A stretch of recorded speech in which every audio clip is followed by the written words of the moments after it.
News 18 लोकमतवर आपण पाहताय महाराष्ट्राचा महासंग्राम। विधानसभा निवडणुकांची रणधुमाळी आता जोरात सुरू झाली आहे। उमेदवारीसाठी मोठ्या प्रमाणात पक्षांतर सुद्धा सुरू झाली आहेत। राज्यातील 4 महत्त्वाची सत्ता केंद्र असलेले बंगले म्हणजे सागर देवेंद्र फडणवीस यांचा, मातोश्री उद्धव ठाकरे यांचा, सिल्वर ओक शरद पवार यांचा आणि देवगिरी अजित पवार यांचं निवासस्थान, या 4ही बंगल्यांवर इच्छुकांच्या गाठी भेटी आणि सिलसिला सुरू झालाय। इच्छुक आणि नाराज नेते इथे भेटीसाठी जात आहेत। फडणवीस ठाकरे शरद पवार यांच्या भेटी घेतल्या जात आहेत। नारायण राणे यांनी त्यांच्या मुलासाठी देवेंद्र फडणवीस यांची भेट घेतली, तर ठाकरेंच्या शिवसेनेनं भाजपला कोकण आणि सिल्लोडमध्ये मोठा धक्का दिलाय। राजन तेली आणि सुरेश बनकर यांनी कमळ हाती घेतलं होतं इतके वर्ष, पण ते खालती ठेवून आता मशाल हाती घेतले। भाजपमध्ये असलेले माजी मंत्री आणि मोहोळ मतदारसंघातून उमेदवारीसाठी इच्छुक असलेले लक्ष्मण ढोबळे हे सुद्धा हातीत उतारी घेणार आहेत। इकडे रुपाली चाकणकर आणि रुपाली ठोंबरे यांच्यात सुद्धा इन निवडणुकीत वादाची ठिणगी पडली आहे।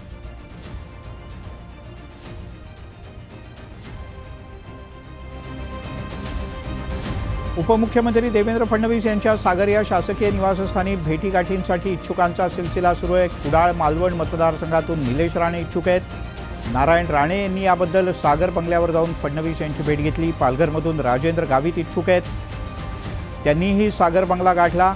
पालघरचे ते माजी खासदार आहेत। लोकसभेत त्यांना तिकीट मिळालं नव्हतं, त्यामुळे ते विधानसभेसाठी इच्छुक आहेत। धनंजय महाडिक यांनी कोल्हापुरातून अमल महाडिक आणि कृष्णराज महाडिक यांच्या उमेदवारी संदर्भात भेट घेऊन चर्चा केल्याचं कळतं।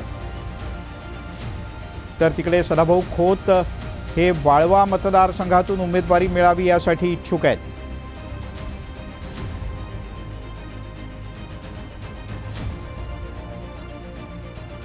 तिकडे मातोश्रीवर कोणी कोणी भेट दिली ते पाहूयात। राजन तेली यांनी पक्षप्रवेश केला, दीपक साळुंखे यांनी उबाठात प्रवेश केला, सुरेश बनकर यांनी सुद्धा उबाठात प्रवेश केला। हे 3 प्रमुख पक्षप्रवेश आज मातोश्रीवर झाले। इच्छुकांची गर्दी वाढत चालली आहे।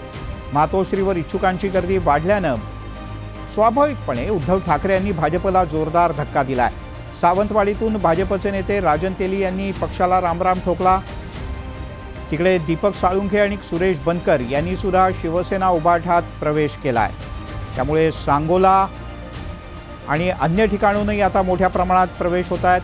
तिकडे सिल्वर ओक वरचा गेम प्लॅन आणखीन वेगळा आहे। शरद पवार यांचं मुंबईतलं निवासस्थान असलेल्या सिल्वर ओकवर सुद्धा गाठीभेटी वाढल्या आहेत। विधानसभा निवडणुकांच्या पार्श्वभूमीवर सध्या याला वेग आलाय। महाविकास आघाडीत जागा वाटपावरून खलबतं सुरू आहेत आणि या पार्श्वभूमीवर नाना पटोले यांनी शरद पवार यांची भेट घेतली।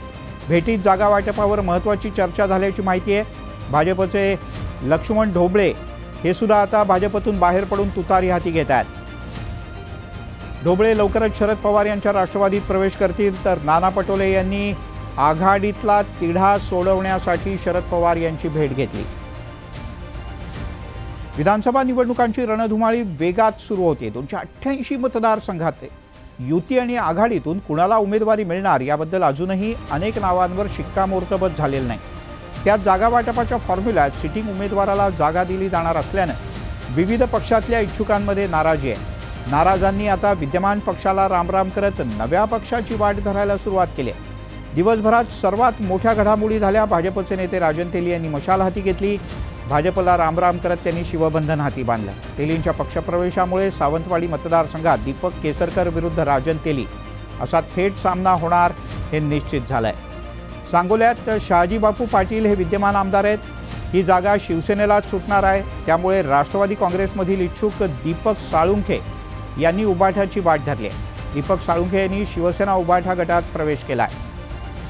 सांगोल्यात दीपक साळुंखे विरुद्ध शहाजी बापू पाटील असा थेट सामना होऊ शकतो। त्यासोबतच शेकापमधून बाबासाहेब देशमुख सुद्धा इच्छुक आहेत, त्यामुळे सांगोल्यात तिरंगी लढतीची सुद्धा शक्यता नाकारता येत नाही। तिकडे सिल्लोडमध्ये शिवसेनेचे मंत्री अब्दुल सत्तार यांना पुन्हा उमेदवारी मिळणार असल्याचं जवळपास निश्चित मानलं जात आहे। महायुतीमध्ये ही जागा शिवसेनेला सुटणार असल्यानं भाजपमध्ये नाराज असलेले सुरेश बनकर यांनी आज उबाठात प्रवेश केला आणि शिवबंधन हाती बांधलं। तर बनकर विरुद्ध अब्दुल सत्तार अशी थेट लढत जवळपास निश्चित मानली जाते।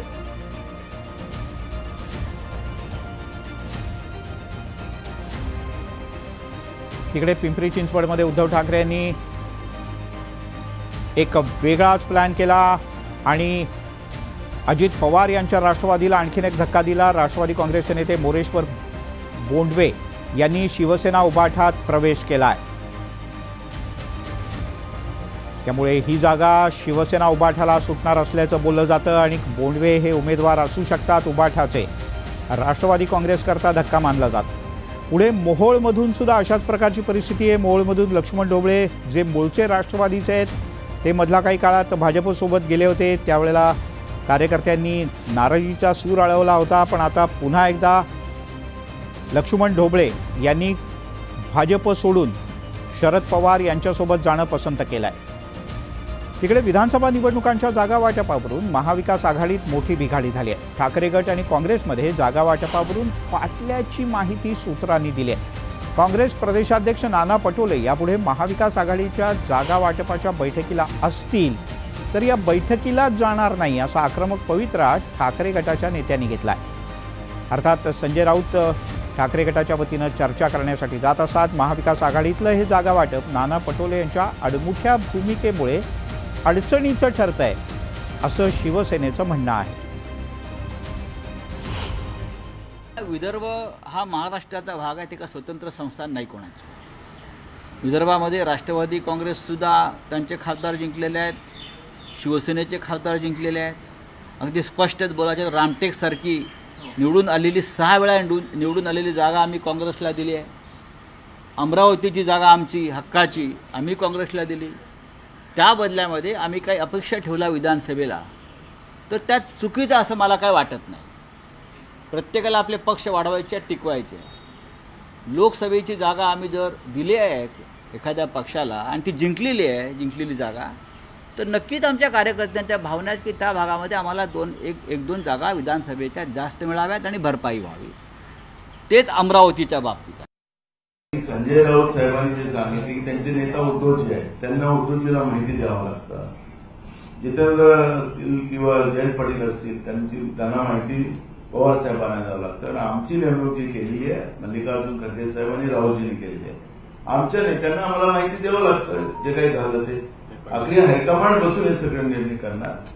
तर संजय राऊतांचं काय म्हणणं नेमकं मला ते कळलं नाही, त्याच्यामुळे मला प्रतिक्रिया द्यायचं काही कारण नाही। मला माहीत नाही अशी जाहीर भूमिका कोणी घेतली आहे का, पण चर्चेवर जास्त विश्वास ठेवणं योग्य नाही।